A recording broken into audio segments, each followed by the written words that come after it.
નમસ્કાર, spark today ન્યૂઝમાં આપનું સ્વાગત છે। આજથી 2 દિવસ માટે એટલે કે ગુજરાતના પ્રવાસે વડાપ્રધાન નરેન્દ્ર મોદીજી વડોદરા ખાતે આવી રહ્યા છે। ખાસ કરીને ગુજરાતમાં આવી રહ્યા છે, ગુજરાતની ધારા પર તેઓ આવી રહ્યા છે। અને વાત કરીએ તો તેઓ અહીંથી વડોદરા એરપોર્ટથી તેઓ સીધા કેવડિયા ખાતે રવાના થવાના છે, કારણ કે આવતીકાલે લોખંડી પુરુષ એવા સરદાર વલ્લભભાઈ પટેલની જન્મજયંતિ છે, ત્યાં એકતા પરેડ ખાતે પરેડ યોજાવાની છે, તેમાં તેઓ સહભાગી થશે અને ત્યાં તેમનું સંબોધન પણ થવાનું છે। ત્યારે જો કે વડોદરા એરપોર્ટ ખાતે લોખંડી બંદોબસ્ત પોલીસનો અહીંયા ગોઠવી દેવામાં આવ્યો છે। જે પ્રકારે વાત કરીએ તો પોલીસ પ્રશાસન અને જે પ્રકારે અહીંયા તમામ પોલીસ પ્રશાસનનો ચાપતો બંદોબસ્ત વડોદરા એરપોર્ટ ખાતે ગોઠવી દેવામાં આવે છે, કારણ કે જે પ્રકારે વાત એવી પણ આવી રહી છે કે જો ખરાબ હવામાન રહેશે તો બાય રોડથી પણ તેઓ કેવડિયા ખાતે જઈ શકે છે, પરંતુ આપજો કે અત્યારે તો એવી કોઈ શક્યતાઓ નથી। પરંતુ ચોક્કસથી જે પ્રકારે બંદોબસ્ત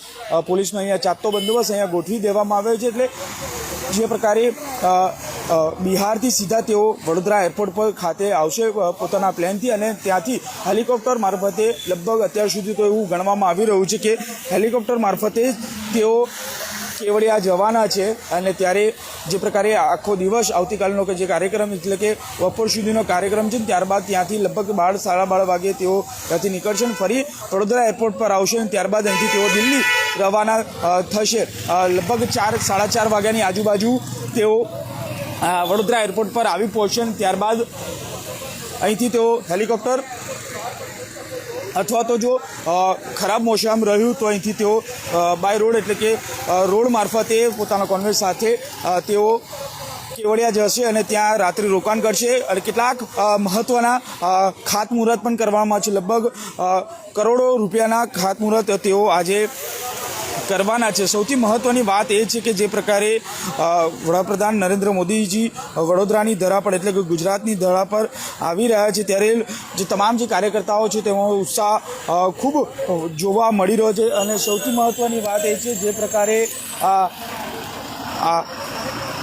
તમામ જે કાર્યકર્તાઓ જે મોટા નેતાઓ છે તે રાજ્યના મુખ્યમંત્રી નાયબ મુખ્યમંત્રી પણ અહીંયા ઉપસ્થિત થશે, એટલે તેમને આવકારવા માટે તેઓ પણ અહીંયા ઉપસ્થિત રહેવાના છે। સૌથી મહત્ત્વની વાત છે કે 1220 કરોડના કામોનું ખાતમુહૂર્ત માન્ય વડાપ્રધાન નરેન્દ્ર મોદીજી કરવાના છે અને લોકાર્પણ કરવાના છે, ત્યારે આજે અને આવતીકાલે એકતાનગર ખાતે તેઓ રોકાવાના છે। સૌથી મહત્ત્વની વાત છે, આપ જોઈ શકાય છે તેના માટે પોલીસનો ચાપતો બંદોબસ્ત વડોદરા એરપોર્ટ ખાતે લોખંડી બંદોબસ્ત અહીંયા ગોઠવી દેવામાં આવ્યો છે। શુક્રવારે રાષ્ટ્રીય એકતા દિવસના અવસરે વડાપ્રધાનના હસ્તે 10 મહત્ત્વના પ્રોજેક્ટનું ખાતમુહૂર્ત થવાનું છે।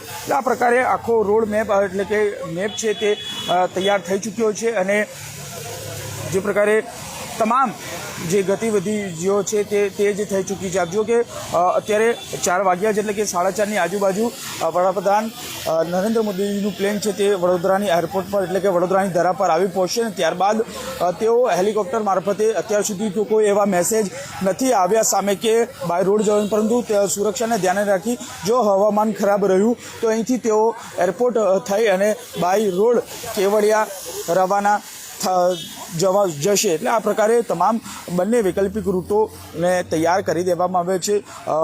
કેલનપુર થઈ એટલે કે રતનપુર થઈ કપુરા ચોકડીથી સીધા ડભોઈ થઈ અને તેઓ કેવડિયા જશે, એટલે તે તમામ જગ્યાઓ પર પોલીસનો બંદોબસ્ત ચાપતો ગોઠવી દેવામાં આવ્યો છે। કડી સુરક્ષા જોવા મળી રહી છે, ખાસ કરીને એરપોર્ટ ખાતે પણ જુઓ કે તમામ પોલીસના જવાનો ચાપતો બંદોબસ્ત અહીંયા ગોઠવી દેવામાં આવ્યો છે।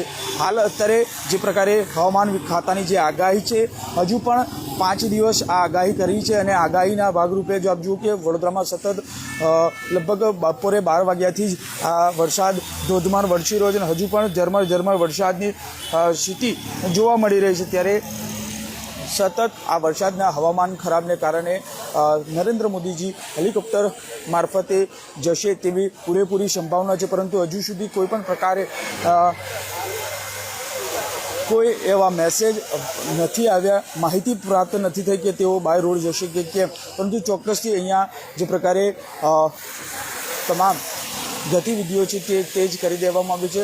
એરપોર્ટને કિલ્લેબંધીમાં ઘેરી દેવાનું છે, કારણ કે સુરક્ષા જવાનો પણ અહીંયા CISFના હોય કે પછી તેમના પોતાના જે કહી શકાય કે SPG કમાન્ડો પણ અહીંયા તૈનાત છે અને તેઓ પણ આ એરપોર્ટને કિલ્લાબંધી કરી દેવામાં આવી છે. VIP લોન્ચ ખાતે મુખ્ય મહેમાનોને જ એટલે કે આમંત્રિત મહેમાનોને જ બોલાવવામાં આવ્યા છે. સાથે જ્યારે વડોદરાની એટલે કે ગુજરાતની ધરા પર જ્યારે માનનીય વડાપ્રધાન નરેન્દ્ર મોદીજી આવશે ત્યારે તે પ્રકારે કહી શકાય કે તેઓને આવકારવા માટે રાજ્યના મુખ્યમંત્રી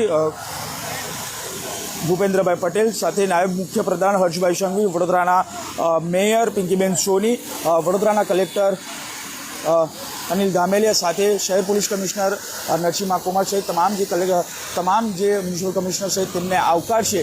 અને ત્યારબાદ જ હજુ પણ કોઈ પણ સંભાવના સામે આવી નથી કે તેઓ બાય રોડ જશે કે જો ખરાબ હવામાન રહ્યું તો ચોક્કસથી તેઓ એરપોર્ટ એટલે કે બાય રોડ તેઓ જશે અને બાય રોડથી તેઓ કેવડિયા જવા રવાના થશે. કેમેરામેન નિહાની સાથે Surat Solanki, spark today news, Vadodara.